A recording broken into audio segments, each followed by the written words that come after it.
kita bertemu kembali dalam video tips and tricks Casio ClassWiz 570EX. Ya, ini antara butang yang paling penting lah dalam kalkulator ini, butang menu dan juga setup. Dia ada dua fungsi. Kalau kita tekan, jika kita tak tekan shift, dia akan menjadi butang menu. Kalau kita tekan butang shift, dia akan jadi butang setup. Okey, jika kita tekan butang setup, setup ini adalah bagaimana kita nak setting kita punya kalkulator. Ya, macam kalau kita dekat punya handphone, dia ada menu setting. Di kalkulator ini kita ada menu setup. Dan saya rasa kita pun tak pernah tahu pun menu setup ni kan. Jadi saya akan terangkan sini bagaimana menu setup dalam kalkulator kita. Okey, caranya adalah kita tekan butang shift dan kita tekan setting. Saya akan terangkan menu-menu yang penting saja supaya kita tak setting terlalu jauh. Okey, butang yang pertama adalah input atau output. Okey, bila kita tekan kita tekan nombor 1, kita ada input dan output ini. Okey, kita ada 4 fungsi. 1, 2, 3, 4. Okey. Yang nombor 1 kita match I. Match I tu match input, match O, match output. Okay, input match, output pun match.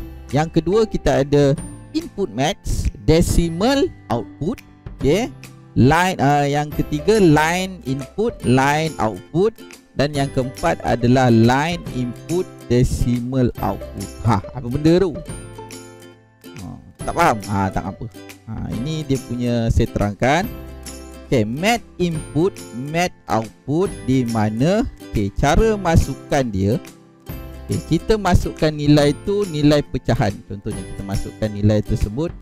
Match input maknanya nilai yang kita masukkan nilai pecahan ni. Itu nilai pecahan. Okey, nilai pecahan yang macam tu. Output dia akan beri dalam bentuk pecahan juga. Okey, outputnya dia akan beri dalam pecahan. Okey, yang biru ini adalah input dan yang merah itu adalah output. Senang kita faham. Jadi bila kita masukkan pecahan, jawapan hasil akhir ni adalah dalam bentuk pecahan. Itu contoh. Okey, kalau kita ada match input decimal, okey, outputnya decimal output. Decimal maknanya perpuluhan. Maksudnya bila kita masukkan pecahan, kita masukkan pecahan macam tu. Jadi hasil akhirnya akan diberi dalam bentuk perpuluhan. Okey, itu.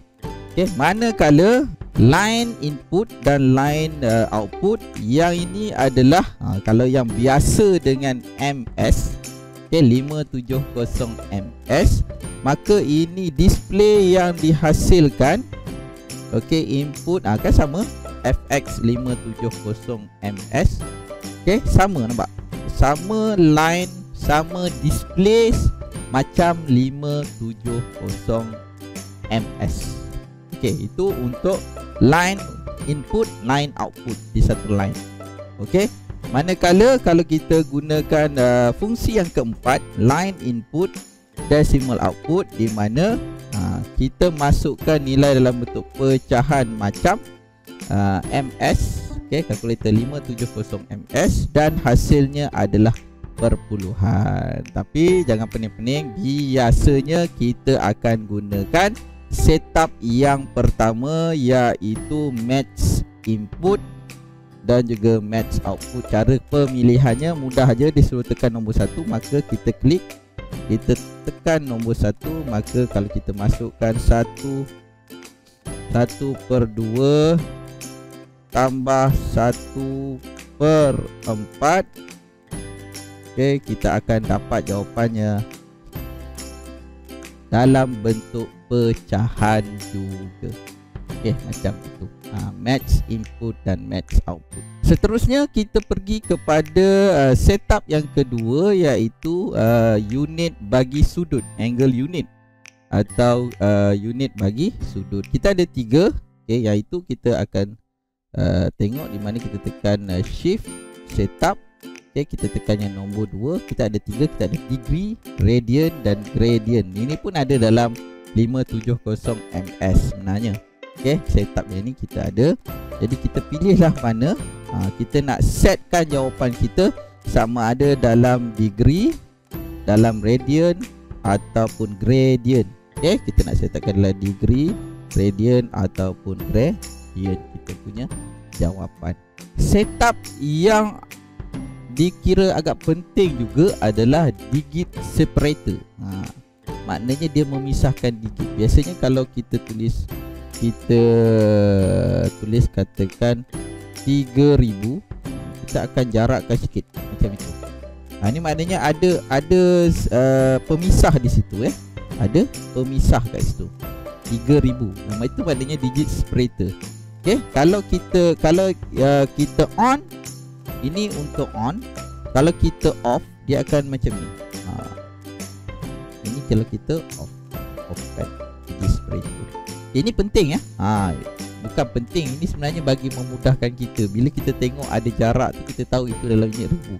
Kalau banyak sangat, katakan 3, biasanya akan pisah 3 macam ni.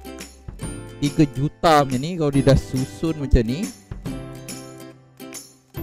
kita pun susah nak teka, susah nak tengok, nak kena kira kosong tu. Kalau kita tengok yang ini, dia lebih mudah. Itu maksudnya digit separator, di mana kita tekan butang shift, setup. Kita ada, okey, ini tak ada, kita ke bawah lagi. Pun tak ada, kita ke bawah lagi. Dia page yang ketiga. Kita tekan nombor 4, page yang ketiga. Okey, kita, yang ini dia tak default kita kena settingkan. Jadi, saya ulang lagi sekali. Kita tekan shift, menu. Okey, ini page yang pertama, page yang kedua, page yang ketiga. Kita tekan butang nombor 4, kita on kan 1. Okey, jadi bila kita tekan 3000, okey, sama dengan, nampak ada ruang di situ, ada separate di situ. Kalau kita tekan 3 juta, tekan, kita tekan berapa banyak pun. Kan ini bukan 3 juta ni, kita tekan berapa banyak, ini 300 juta. Sebab senang kita nak baca, dia ada separate nilai kosong-kosong tersebut. Okey, ada lagi. Okey, ada lagi. Lagi satu.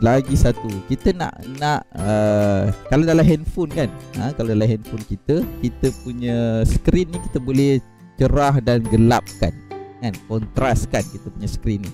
Dalam ini pun boleh juga. Okey, di mana kita tekan shift, menu. Okey, kita pergi page 1, page 2, page 3, page 4. Page yang keempat kita ada, yang ketiga itu adalah kontras. Dia punya beza.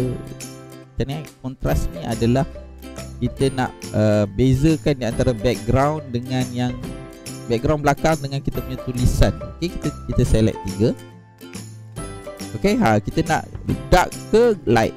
Kalau kita nak gelap sikit, kita tekan tanda yang tu. Kita nak light sikit ni. Tapi dalam simulator ni tak boleh lah, sebab dia memang dah set kan.